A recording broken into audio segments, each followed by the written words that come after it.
Sorry, Scott Cawthon. I'm tired of waiting for you. This time you'll have to keep up with me. Oh, never mind.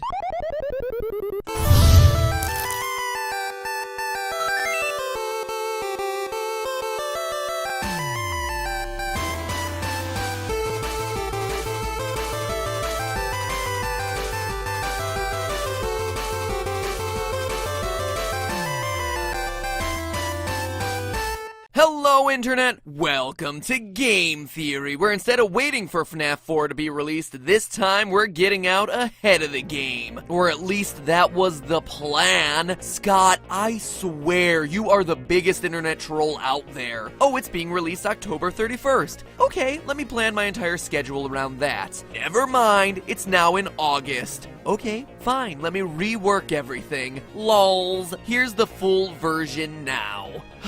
You, Scott Cawthon, are the reason I have an emotional dependence on Diet Coke. But today I'll be sipping that sweet, sweet Diet Coke in sweet, sweet victory. Because guess what? I win! Scott, in your rush to get the game out, to get out ahead of my theories and completely flim-flam the internet and shock everyone by releasing the game 3 months early, you missed a huge detail. Maybe before releasing the game, you should have spent a bit more time researching, because this game, as you've presented it, is impossible. Let me explain. Basically, it's all but confirmed at this point that in FNAF 4, you play as the victim of the bite of 87, and that this game is either his nightmare or what he's seeing in a coma as he recovers from his injuries. Let me run you through the evidence real quick so that we're all on the same page. First, in the months leading up to the release of the game, there were clues hidden in the source code for some of the teasers on Scott's website, with the numbers 8787 repeated over and over again. Two numbers that anyone who hasn't been living under a rock will recognize as a key date in the franchise's lore, the bite of 87. This is further supported by the text on the teaser images. All of the pictures released on the site basically ask the same question, was it me? Which seems to refer to the actual attacker of the bite itself. But there was one more word we saw repeated throughout the teasers, nightmare. Hidden over top of multiple teaser images was that exact word. That, combined with the Freddy Krueger-ish design of the animatronics, with teeth and claws everywhere, something far different from how we've seen these things designed in the past, seemed to indicate that this would be the way a child would imagine these creatures if he had had a traumatic experience with them, making it seem like what we would be playing would be a dream. Couple that with some evidence from the trailer. The first words are, "What is it you think you see?" making us question the reality of the images in the game. But there was also something that everyone seemed to overlook about this trailer, the appearance of the number 4. Scott doesn't do things randomly, as I'm sure we're all aware by now. And notice the movement of the 4. It starts off in a horizontal plane, like it was laying down on something, say a bed, but then wakes up to stand vertically before the trailer ends. Even that remnant red rectangle is meant to symbolize the bed. Everything seems to be letting us know that what we're seeing isn't really real, it's a dream, or better yet, a nightmare. Now, fast forward to the game's release, or I suppose casually meander to the game's release since it wasn't too long afterwards, and we see that this theory still holds. Flowers, an IV, and pills will occasionally show up next to your bed. Classical medical supplies that show us that this is a child in recovery. Foxy, who's hiding in a closet, will transform back to a plush toy if you hold the door closed on him long enough, making it seem like this was all a dream or hallucination. And of course, the biggest piece of evidence of all, the cutscene that ends Night 5, which, if you don't want a spoiler, click here to skip. All of you skipped now? Good. Actually shows the bite of 87 take place in the mouth of the golden Fredbear. This is further supported by the quote-unquote boss of the game being that same golden Fredbear, where in the final nights, he's the one who ends up stalking you. All the other animatronics disappear. You're being haunted by the suit that bit you. So yeah, that's it. All the evidence points to the victim of 87 being our protagonist, the character we're playing as in FNAF 4. Good job, Scott. You finally put together a game with a coherent plotline. Except you didn't.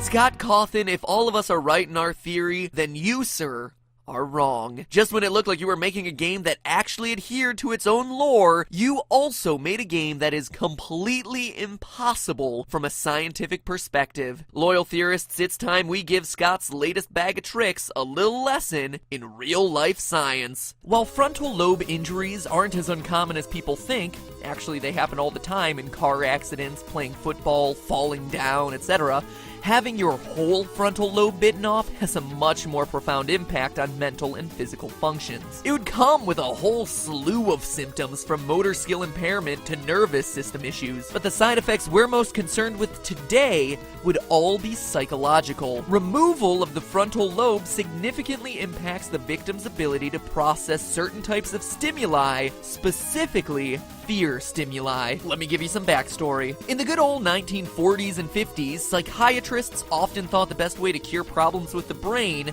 were to cut pieces out. Feeling depressed? Well, let's slice that out. Overly aggressive? That chunk probably wasn't important. As such, there are extremely well-documented studies of patients without frontal lobes, and what's fascinating about them was what happened to their fear response. Patients without a frontal lobe become uninhibited because they no longer have a fear response. Way back in my Fallout episode, we looked in depth at the most famous accidental lobotomy in history, Phineas Gage, who literally had an iron rod shot straight through his head, completely destroying his left frontal lobe. One of the most striking differences between pre-pole Phineas and post-pole Phineas was his sense of inhibition. And by that I mean post-pole Phineas had none. He had no sense of caution, no sense of fear or self-consciousness. He was described to be impulsive to the point of being rude and vulgar in public. No fear, no anxiety, no social pressure anywhere. Going back to the game, one of the things Scott does a great job of throughout the FNAF franchise is putting you in the eyes of Mike or Jeremy or whoever. We feel invested in our protagonist because we are that character. But in this case, that's scientifically impossible, specifically because of the bite of 87. If the main character of this game truly is Little Timmy Lost a Lobe, he wouldn't wander around a house clicking a flashlight on and off. Why would he? He doesn't care, because tragically, he no longer has the capacity to care. His brain structure no longer allows it. As if this weren't enough, a frontal lobe injury also tampers with concentration and attention span. The main character in the game is still supposed to be concentrated over a long period of multiple hours. But the thing is, patients without frontal lobes don't have this ability. In fact, they can only stay focused on what they see immediately happening in front of them. A child missing a frontal lobe who repeatedly turned a flashlight on and off in a hallway without seeing anything would lose interest. They wouldn't have the mental wiring necessary to concentrate on self-preservation. They would literally just go back to bed. The game is impossible the way it's being presented, because it would literally be over before it began. But the final and biggest nail in the coffin for this one is how frontal lobe injuries affect the imagination. The frontal lobe controls a ton of mental processing abilities, including dreams. You might think that an uncontrollable imagination would lead to exactly the kind of nightmares or hallucinations you see in this game, but in fact, it's the exact opposite. Rigorous studies have been done on the imaginations and dream states of lobotomized patients. While patients without a frontal lobe can have dreams, one thing they can't have is nightmares. Patients missing a frontal lobe carry their lack of fear and inhibition straight into their dreams. And why not? It makes sense. If the mind isn't registering fear consciously, there's no reason to process it subconsciously in a dream. Studies show that lobotomized patients can dream about idyllic scenarios, money, fame, praise, but they can't dream about the monsters under the bed, or in this case, the Foxy in the closet, making the nightmare state of FNAF 4 impossible for the victim of the bite of 87. In fact, going back to the dark days of psychiatry, some patients who experience the kind of recurring nightmare we see in FNAF 4 actually had their frontal lobes intentionally removed to stop these dreams from happening. One famous case describes a patient who was experiencing a recurring dream of being chased by ferocious animals. After the patient received the lobotomy in 1953, yes, he still had the dream,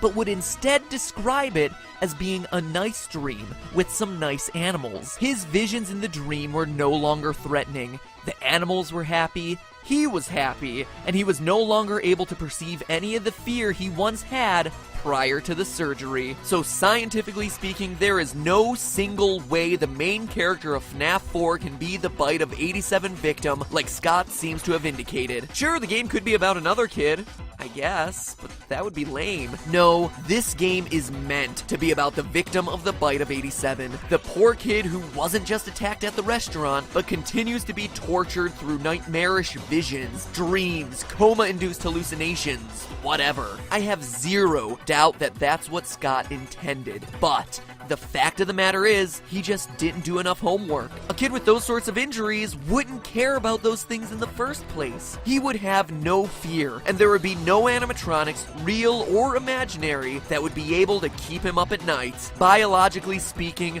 nothing he would be experiencing would be any scarier than the fan. The fan. Sorry, Scott. Better luck in the movie. But hey, that's just a theory. A game theory. Thanks for watching.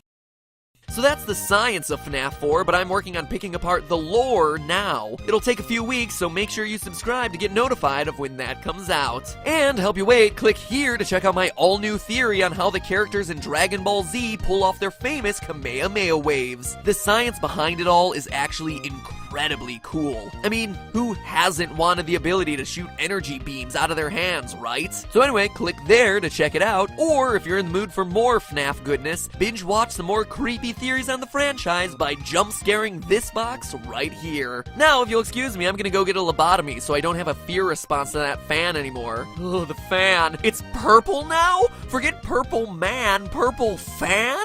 Ugh. My arch nemesis lives on. Oh, and by the way, get comfortable. The Steam page for this says it's the end of the original story, which means there are gonna be plenty more on the way. We have yet to leave Freddy Fazbear's.